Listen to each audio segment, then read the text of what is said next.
Hello, this is Greg Allison of Green Gregs coming to you on the 26th of February 2021. Time on deck, 194800 hours Central Standard Time.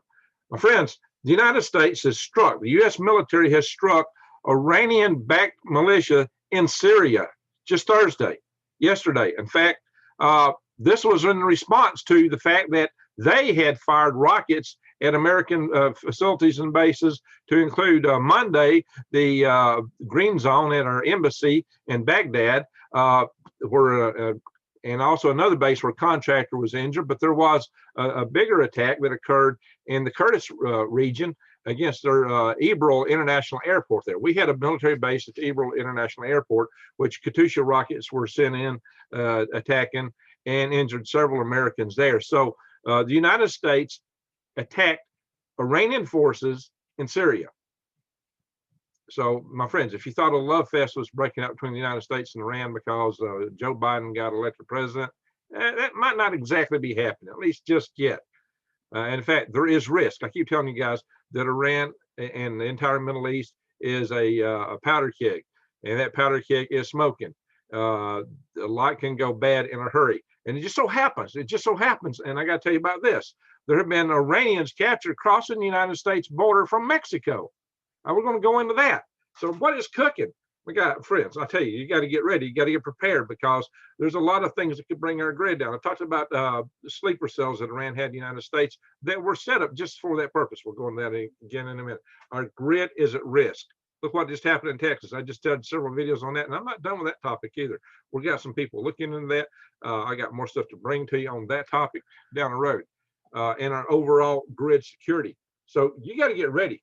You know, I bring you these topics so you can keep your eyes wide open and head on a swivel to see what's coming at you, to keep you more aware so that you'll know to get ready, and you can share these with your friends and prevail upon them to prepare. So share these videos widely. If you're not subscribed to my channel, subscribe, bang the update notification bell, and click all so you can get more of these videos. But I also show you how to raise your own food. I show you how to eat from the wilds, the weeds and trees and the weeds, weeds and the tweeds.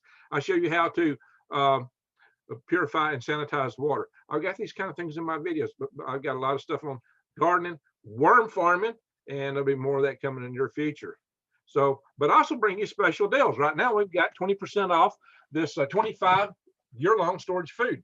And when you're worried about the grid going down, yeah, this could be good to have while you're still developing your gardening skills. Guys, sometimes you have good years and bad years. You better have something put away and something to get you over until you get your skills really going.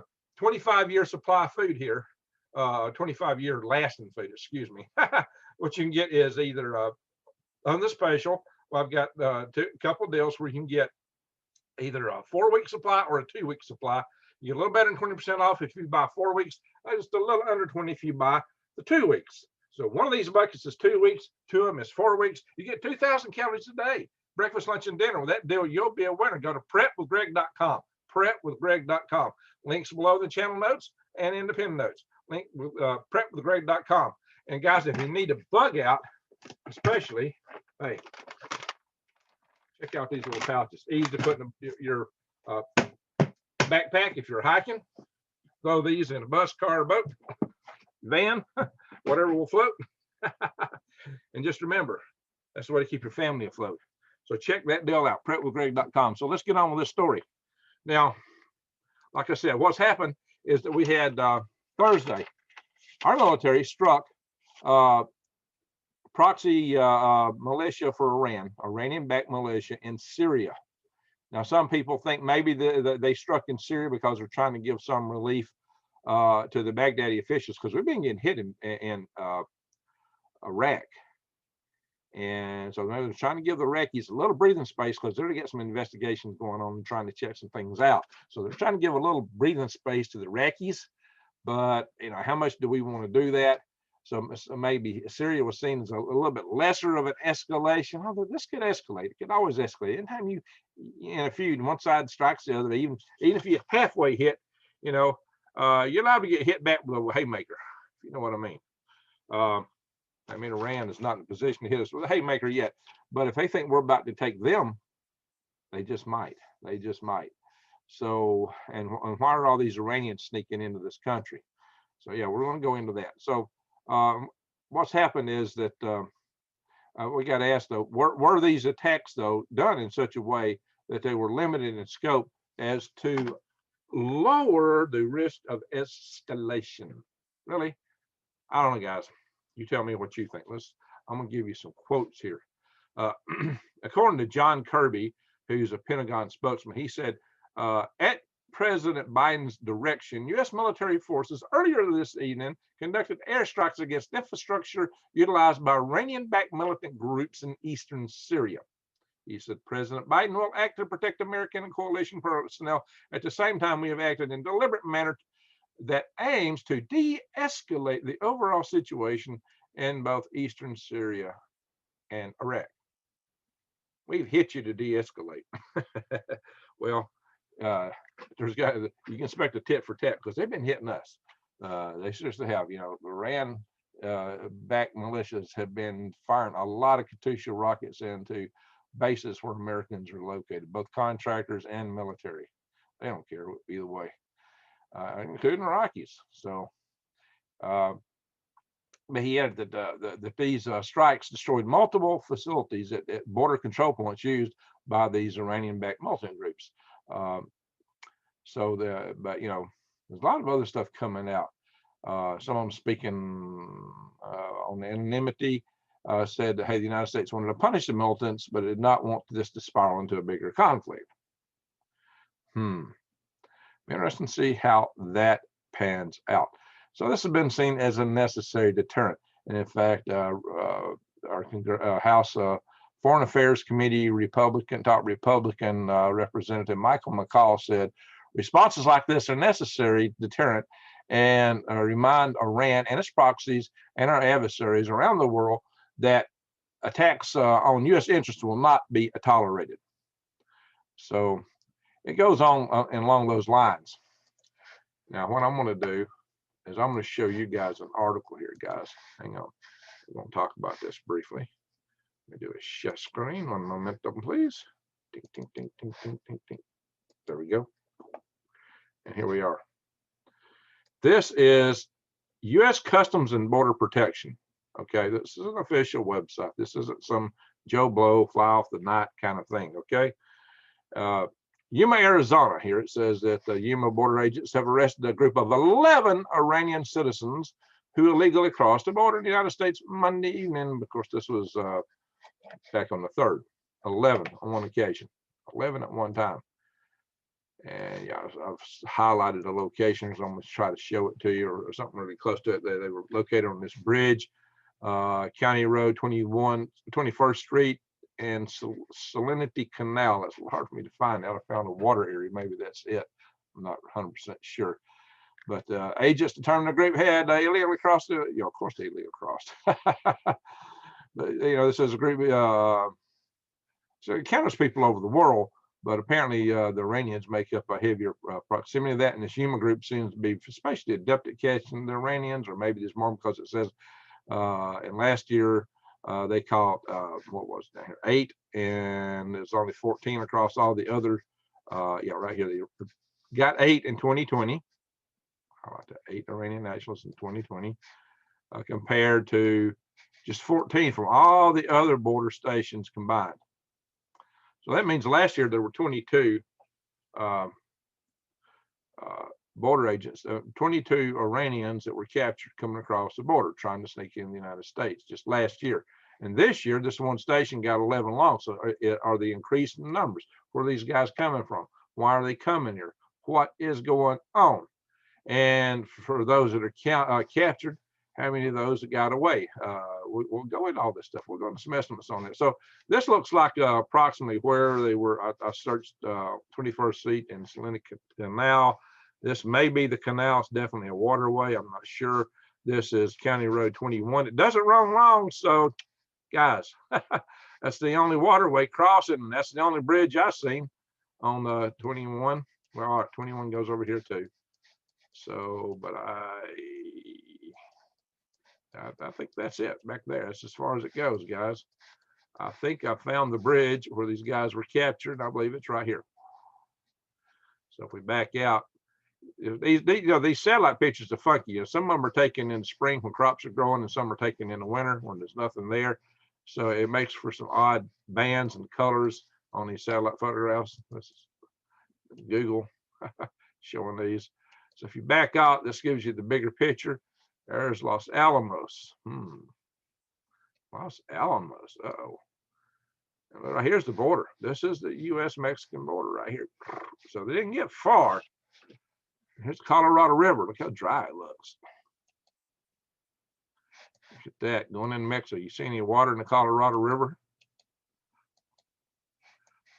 Yeah, we use it all up. There is no water in the Colorado River going downriver anymore. That's something. We use it all. Some of it goes into these crops right here, I'm sure. How far down? How far do you got to go back up the river to see water? Well, that's water. Yeah, where's it going? A lot of crops going around here. So there you are. That's right on the edge of the crops and no crops and the border.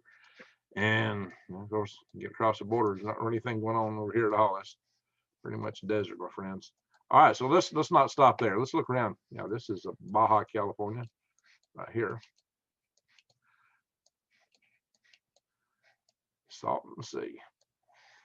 All right, so let's look at some other things here, guys. If my Zoom control panel, will move out of the way where I can click the other things. There we go.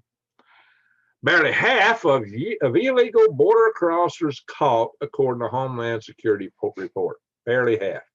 That's what the Homeland Security reported. This is in the Chicago Tribune. This is what Homeland Security reports. Now, departments tend to be optimistic. They tend to state things on their favor. So I would say probably less than half. So what happened last year? Did 22 or more Iranians get away? How many are getting away this year? See, that's a good question. And why are they here? We'll talk about that in a minute. Could it be coming this way? Iran and Venezuela swapped jet fuel and gasoline and cargoes. Didn't I report a few weeks ago the biggest shipments in all history between Iran and Iran and Venezuela were taking place. A bunch of tires or something up there. Looks like they're swapping more than just fuel, maybe. And they had huge flotillas traveling back and forth. So, big ships. What is going on, my friends? What is going on? This is Russia Today carrying that report. Now, okay. Iranian immigrants totaling perhaps 1 million are in the United States. They bring a wealth of diversity to the U.S., perhaps 1 million here. That's interesting. Now, guys, let me stop this share. Hey, hello. How y'all doing? All right, let's just talk about it in general. There's a lot of good people from Iran, Persia, the Persian people. A lot of good people. Anywhere in the world you go, there's good people, good hearts, smart people, hardworking people. I always tell you that it's the people that float the top, usually governments that typify the ones that are trying to create all the trouble. And of course, in any country, you got the people who are just on the bottom, just scraping by to survive, and often they have attitudes, and then there's attitudes up and down the chain everywhere, and there's people at the top who they say it floats. They say it floats. So especially in totalitarian regimes, and Iran is definitely a totalitarian regime. So yeah, like I've mentioned, my main study buddy in college was Iranian. I have, we got a restaurant, it's the closest restaurant that's not in a gas station, is a Greek restaurant, but it is run by a Iranian Persian, really nice guy. He's one of the nicest guys you'd ever meet anywhere. So they're nice people. They're smart people from all these countries. But you got to remember, in the streets of Iran, they chant death to America. They burn the flag. They burn the effigies of whoever's our president. And they chant death to America. And they call us the Great Satan. So if just one out of 1,000 of the million hated us and wanted to do something about it, that'd be 1,000. Great, 1,000, that's not many. Oh, when you get to taking the fire grid down, that's tons of people. I said vastly more than you need. Vastly more than you need. All I worry about the power grid from a couple of standpoints on Iran. One, you could destroy this nation just with hacking it. Also, it's been determined that I'm not putting this out. They already know this, guys. There's been said that 9 crippled substations out there, if taken down, will take down an entire national grid. I mean, completely 100% down. Equipment would fry. You wouldn't get it back up for years, if ever. And the head of the Iranian Revolutionary Guard was told this, and his response was, I already got sleeper cells targeting 20 of them. There you go. Yes, sleeper cells, according to him, covering 20 of our key facilities. So we're talking here about direct kinetic attacks like happened at the Metcalf station, April 16th, 2013, near San Jose, California. You know, where all our computers industry is located. So much of it, Silicon Valley, is based there. So that's a real critical system. And somebody did a dry run on that, and we can't prove this to this day who was behind that. Because of other things happening at the time, I think it might have been actually North Korea. So we got more than one player who might have an interest in taking down our grid. North Korea, Venezuela. Anybody don't like us? Iran, Russia, Germany. The problem is 2 problems. One, it's so easily done, and 2, the consequences are off the chart. I would say that if you had 9 critical substations, all right, so you made a team for each substation. Okay, you got 20 targets. So you got 20 sleeper cells. Well, they already said you got that. You don't need 2 or 3 people per cell. So what are you talking? 60 people tops. You don't need that many. Honestly, 9 people probably do the job. Maybe 2 or 3 people, if they really know what they're doing, to take down this country. 2 or 3 people with very cheap tools to take this country down with direct kinetic attacks. Now, apparently they were using Kalashnikovs, you know, the AKs in the attack. That's what it looks like from the ammo, or at least that's what it looks like, you know, from the hits that were done at the Metcalf station. You don't know what they would use. There's many other ways to do this, my friends. Too many. The grid is too soft. It's too vulnerable. And I talk about this all the time. So how do I know they're not bringing people in to Venezuela and these guys aren't sneaking up and around and trying to come in on us? How do we know that these guys aren't trained operatives? How do we know? How do we know they don't have special training? How do we know they don't slip? Look, drugs are smuggled in this country all the time. How do we know that devices aren't smuggled in? How do we know what is or isn't coming? You see what I'm saying? And then, as I pointed out, it was in previous videos, I was told that 2 full nuclear missiles with warheads escaped from Kazakhstan when the Soviet Union fell and went to Iran. Iran already has had 2 devices all this time. I don't know that. That's hearsay. I won't say that's true. But we know they're close to being able to build them if they rush their enrichment facilities and other things that they're doing. And we also know that Israel said if we're about to sign a treaty with Iran, that they will strike them. Will they? I don't know. Could be bluffing. It could be real. Because there's only 2 major populations and centers in Israel that would have to, if hit with 2 nuclear devices, would essentially take out the bulk of the Israeli population, the Jewish population in Israel. So makes them an easy target. So they're sensitive to that. But no matter, they got 200 of them. If the other guys got 2 and sneak them in, they're toast. Can they do that? I don't know. You tell me.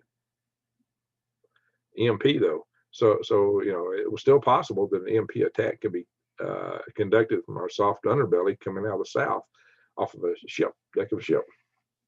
If it's say off the coast of Venezuela, who do you blame? All the people that don't like us are already involved in Venezuela. And Venezuela probably would have no clue. They can't control their own country. How do they know what's going off 20 miles offshore, 10 miles, 12 miles? From within their own country, they wouldn't know probably. That country's a basket case.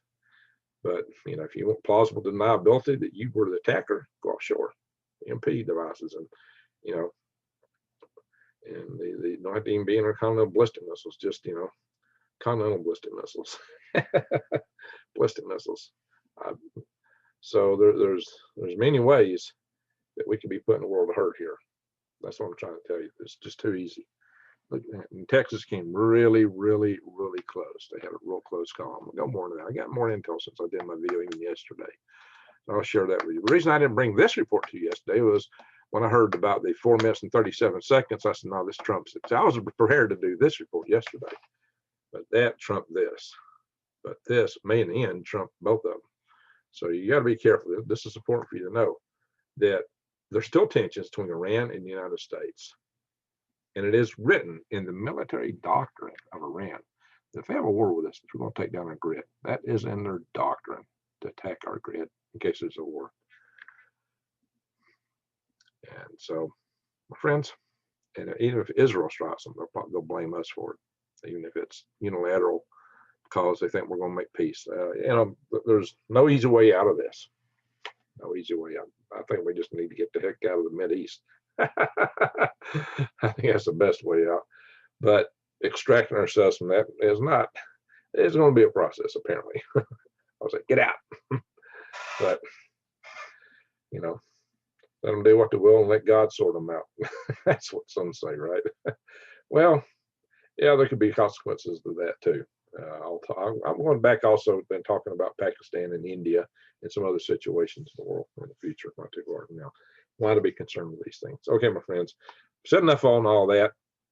Just be aware that you got to keep your eyes wide open and head on a swivel and be prepared. Share this stuff with your friends so they'll know, so they'll start getting it. Yeah, I do need to do something.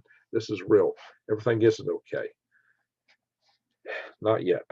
Far from it. We hope to get there one day, but there's still too many tensions internationally and domestically. The tensions are off the charts. They're still out there, my friends. You may not have riots going on right now. There may not be any major shootouts going on right now, but trust me, the tensions are all still there. They're just ratcheting it up. And, this tit for tat between the U.S. and Iran, Katyusha rockets and, our F-15s hitting their proxies in Syria. Yeah, it's still ratcheting up. Okay. So I know you watched this for us at Greg. I will keep my eyes wide open, head on a swivel. So thank you everyone for watching. Y'all take care and goodbye.